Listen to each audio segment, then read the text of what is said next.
أنا أرحب بمن ينقد كلامي، وأنا لا أزعم أن كلامي معصوم، وأنا أقرر دائما لإخواني وطلبتي في دروس العامة ومجالس الخاصة، وقررت هذا في عشرات المجالس في الأردن وخارج الأردن، أن الرأي محمود تارة ومذموم أخرى، فمن بدا له رأي مأخوذ من مقاصد الشريعة وعمومات النصوص فليبده، فإن ألزم به غيره فهو مذموم، وإن أبداه وقال هذا الذي بدا لي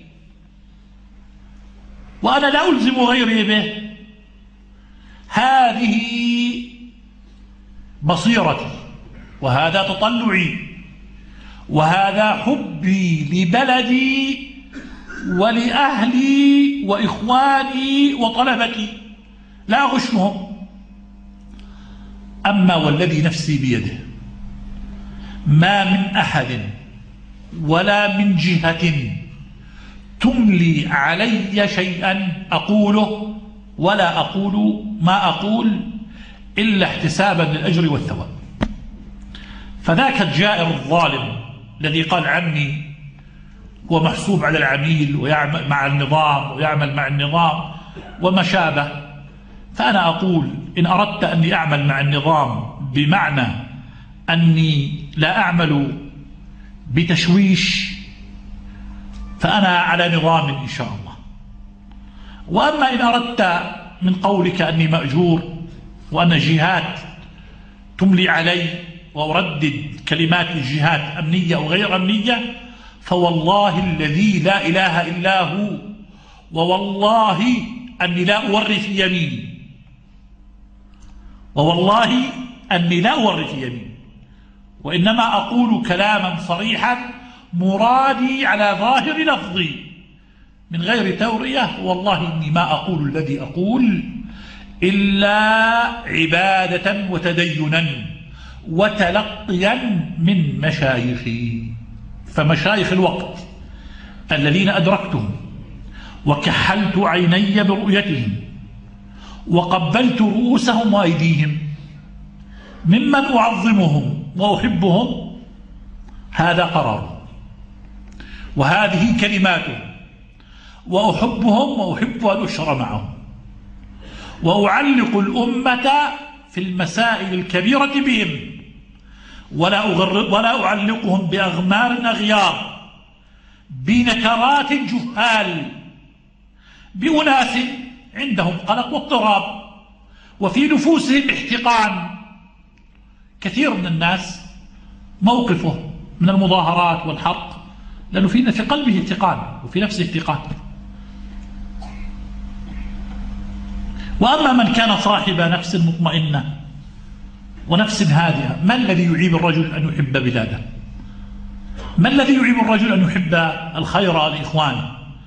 ما الذي يعيب الرجل أن يكره الحرق والتخريب واللمز والطعن بالناس؟ ولكني والله يشهد إن يسر الله لي أن أجلس مع مسؤول فلن أسمعه إلا ما يرضي الله. فالسعيد علماؤنا رحمهم الله جلسوا مع المسؤولين ذكروهم بالله.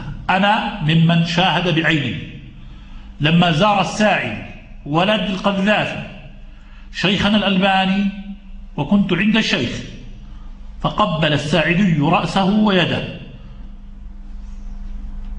فقال شيخنا للساعدي: لماذا موقف أبيك من السنة هكذا؟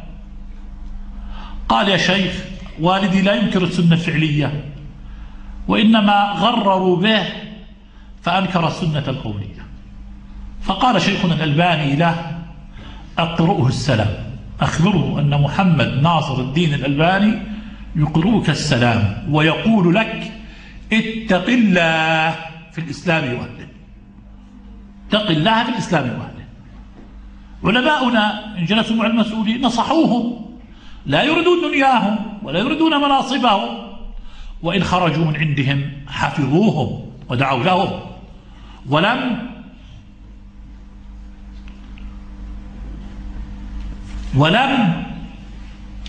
يغشوهم، لم يسلموهم، ما غشوهم في خلوتهم وما أسلموهم في جلوتهم.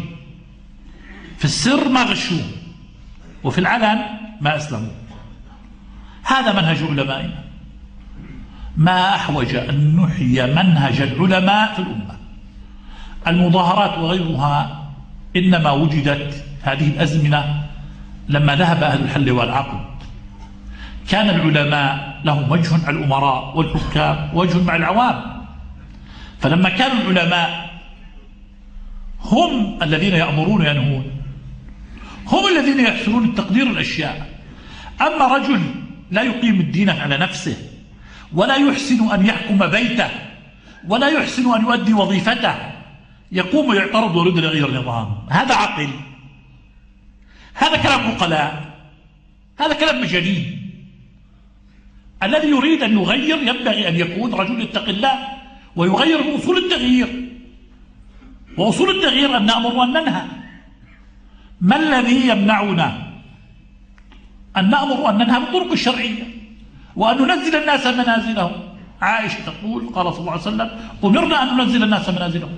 المخطئ يقال له أخطأت، لكن رجل سفيه ينزل يحرق ويطبش لأنه في حقد في نفسه وفي عقله وفي قلبه ولا يعرف الأولويات، يشحن من قبل الأعداء من قبل وسائل الإعلام ويقدم على شيء لا يحسن تقديره ولا يحسن أن يدري ماذا سيحدث بعد ذلك.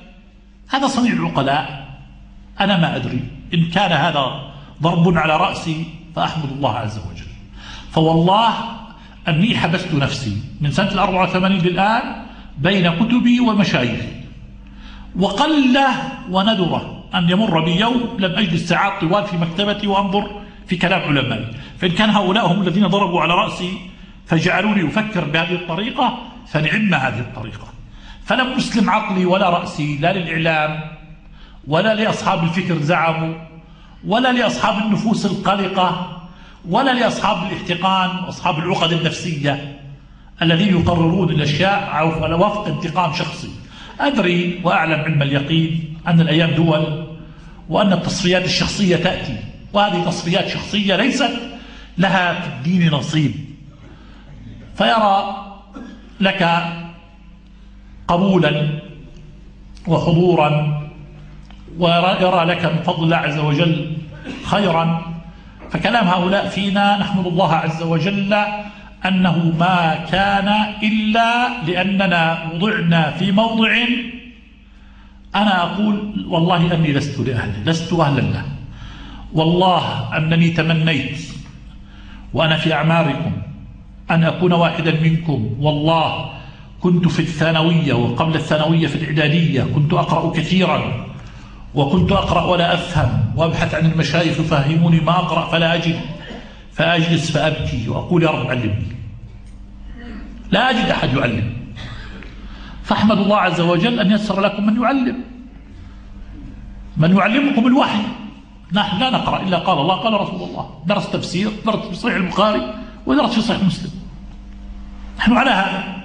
فما جاءكم من قال الله قال رسول الله فعلى العين والرأس، وما جاءكم من الزبلات فقولوا كما قال الشاعر رحمه الله إن جاءك قال الله قال رسوله فضعه على العين والرأس، وإن جاءك من آراء الرجال وزخرفوه وزينوه فاجعله في الحش، ارميه في الزبالة، ارميه في الزبالة. قال الله قال رسول الله قولوا على العين والرأس، على العين والرأس. من قال لك بخلاف هذا فاجعله في الحش. أسأل الله التسديد والتوفيق والهدى والسداد والرشاد لنا جميعا، ونسأله سبحانه أن يحفظ بلادنا، أن يحفظ بلادنا وأن يحفظ أمننا، ونسأله سبحانه أن يبصرنا بعيوبنا جميعا حكاما ومحكومين رادين ومردود عليهم، أن يبصرنا بعيوبنا وأن يرزقنا أن نتجاوزها وأن يرزقنا السداد والرشاد. وصلى الله وسلم وبارك على نبينا محمد وعلى آله وصحبه أجمعين.